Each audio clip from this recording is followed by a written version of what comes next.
Your friends and your aunties and your cousins are lying to you. You are not better than. Neither are we. But if we did go tit for tat, I mean, do y'all really want to start taking polls? Because if y'all want to do the who's got the best work and who can do the dit and do, y'all got it. Y'all got it. Y'all got it. Let's take a poll on feminine, soft spoken, waking up all natural with nothing but naturalness. Hey, bruh. Black women are going to lose their minds over this. Damn. What up, y'all? My name is Fitz. Thank y'all for tapping in. Make sure you hit the like button and comment. We gonna get into it. I'm gonna let a little more play. Do y'all want to start taking polls on very specific things?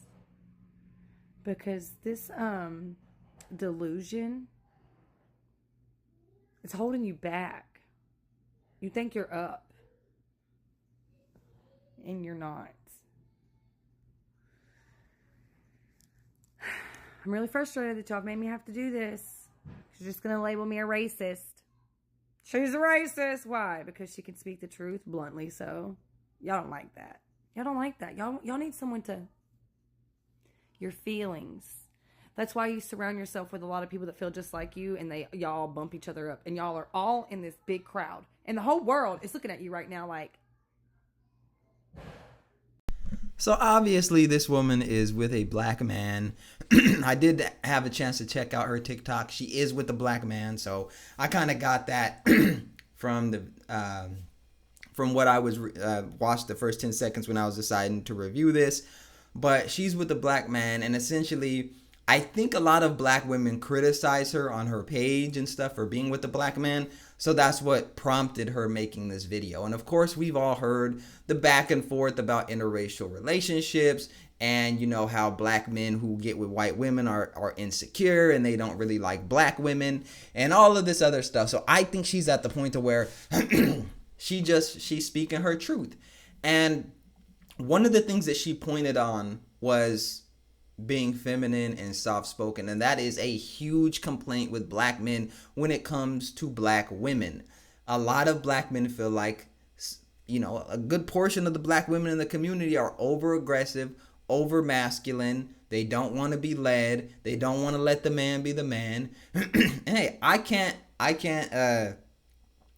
dispute the fact that there is probably an opportunity for white women or other groups of women to come in and balance out the marketplace, if you will. But hey, I'm just here to react. I'm gonna let it keep playing.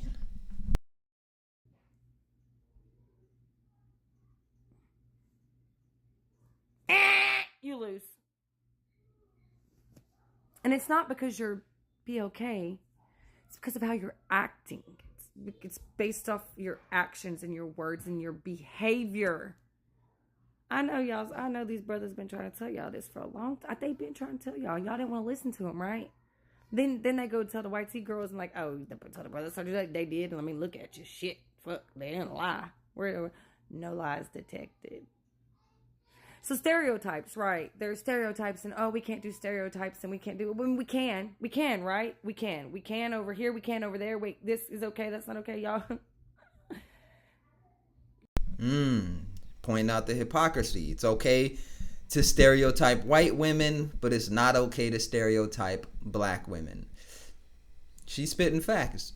It is perfectly normal and okay to criticize white women and white men right now in society with no repercussions, no nothing. But the minute you say anything about black women's hair, you say anything about their attitude, you say anything about, you know, just the way some of them carry themselves when it comes to the relationships, you're gonna have some issues. But let's continue. Y'all have made a lot of this little gray area. It could just be, you know, black and white and okay, but y'all want a gray area. So here's the gray area for you. Now you're just all in your feelings and you can't figure shit out. Now you're just going to go battle yourself and be like, we are better. We are. Take it off, put it on, take it off. I don't know what to do with myself. You shouldn't have done that. You did this to yourself. You did this to yourself. It's not a hate thing. It's a I'm no longer going to pet your feelings thing. We did that. And it's backfired. And now it's backfiring. Because now we're sick of it. Dang. It's like we spoiled the child and now we got to here's the consequences.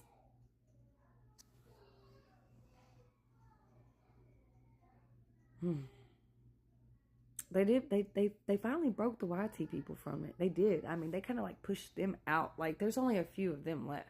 You'll run across your YT people every once in a while that you're just like, yeah, you're one of those. But not much, right? Because they weeded them out. Now we gotta weed these out. Shit.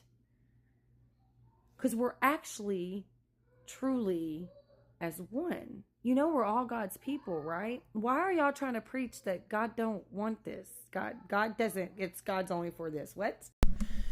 Now she's touching on an important point, which I've been saying this for years about, the way that white people are being treated in society right now. Now, I'm not going to sit here and make it seem like white people still ain't running shit and stuff, because for the most part they are. However, we do have to acknowledge that over the last 5 to 10 years, there's been this shift where it's been okay to publicly criticize white people more than any other group. As a matter of fact, when I was at a job, I remember there was a hiring manager that was interviewing people for positions, and they made the comment that we need less white people around here. If they would have said that about any other group of people, they would be fired. But they said this in a room full of people and nothing happened to them. Nothing at all happened to them. And they were white themselves. So it is, I think there's like a kind of a little civil war within white people right now, because you have white people that are more on the liberal side where, they're down for the people. They're down for the people. They're willing to put other white people down. They're willing to put themselves down. They have white guilt. They feel like, that things need to be unfair against white people to make amends to other groups of people. And then so that's one group. And then you have the white people over here that are like, hey, bro, I wake up, I go do my job, I take care of my kids, I go buy my groceries, I go to the gym, I do all of the normal things. I'm not out here enslaving people. I don't have hate in my heart. If I'm dealing with the ignorant black person or a white person, I'm a do what I do and keep it pushing. They just live a normal life, but they get labeled as racist if they don't feed into some of these racial agendas, these woke agendas. And that group of white people, they are tired of it.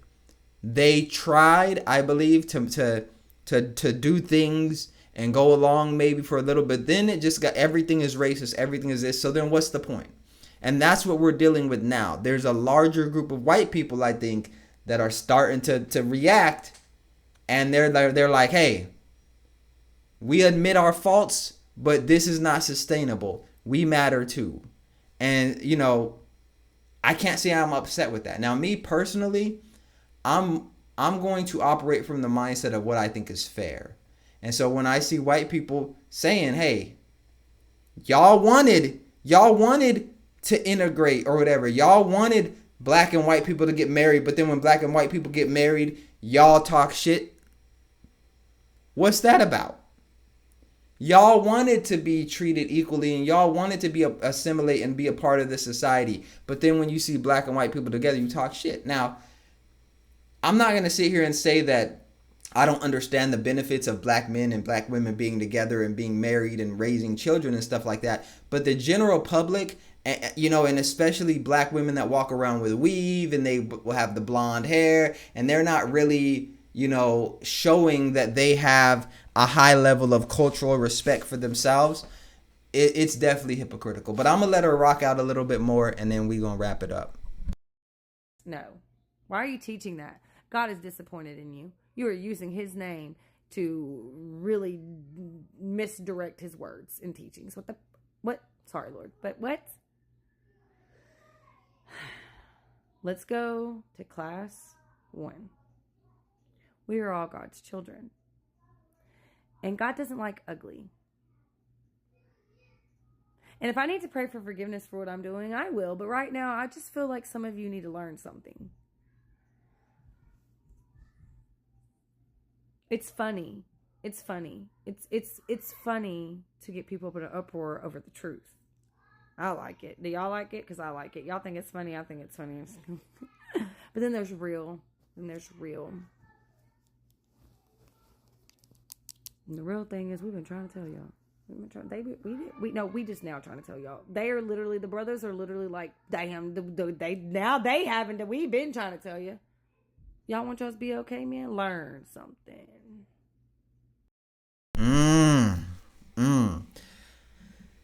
I'll leave with this. Do black women have something to learn from white women and other groups of women that are able to come in and get black men? Are they onto something? Do they have the secret? Do they have the secret? Let me know what y'all think in the comment section. I actually think this is a very interesting conversation, because I see it all. I see black women going at white women. I see black men going at white men. I see all of the racial angles, and this is an interesting conversation because this keeps coming up. And, you know, when you see these mixed couples and you see a black man with a white woman, there's always the narrative that she's treating him better than a black woman would, and that's why he's with her. Let me know if you agree with that in the comment section. Make sure you tap in, hit the subscribe button. It does help the channel grow. Thank you, and I'll see you in the next video.